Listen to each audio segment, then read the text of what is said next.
C'est Dieu qui nous accueille, qui vous accueille pour ce temps de culte, que j'espère être le dernier au travers d'une caméra pour chacun et chacune d'entre vous, quelle que soit votre communauté. Mais que ce culte aussi nous permette justement de préparer aussi dimanche prochain le culte de Pentecôte.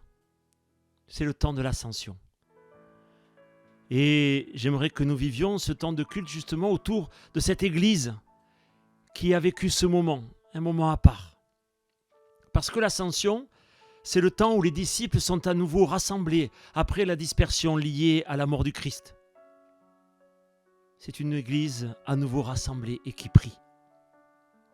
Quand ils furent arrivés, nous dit le livre des Actes au chapitre 1er, ils montèrent dans la chambre haute où ils se tenaient d'ordinaire.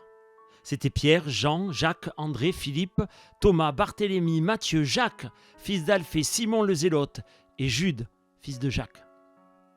Tous, d'un commun accord, persévéraient dans la prière avec les femmes et Marie, mère de Jésus, et avec les frères de Jésus. Que nous puissions maintenant remercier Dieu en ce début de culte pour sa présence parmi nous, malgré l'éloignement.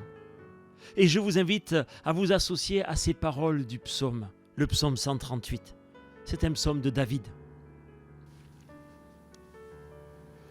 Je te célèbre de tout mon cœur, je chante tes louanges en la présence de Dieu. Je me prosterne dans ton saint temple et je célèbre ton nom à cause de ta bonté et de ta fidélité, car ta renommée s'est accrue par l'accomplissement de tes promesses. Le jour où je t'ai invoqué, tu m'as exaucé. Tu m'as rassuré, tu as fortifié mon âme. Tous les rois de la terre te loueront, ô Éternel, en entendant les paroles de ta bouche. Ils célébreront les voies de l'Éternel, car la gloire de l'Éternel est grande. L'Éternel est élevé, il voit les humbles, et il reconnaît de loin les orgueilleux. Quand je marche au milieu de la détresse, tu me rends la vie. Tu étends ta main sur la colère de mes ennemis, et ta droite me sauve. L'Éternel agira en ma faveur. Éternel, ta bonté dure toujours. N'abandonne pas les œuvres de tes mains. Amen.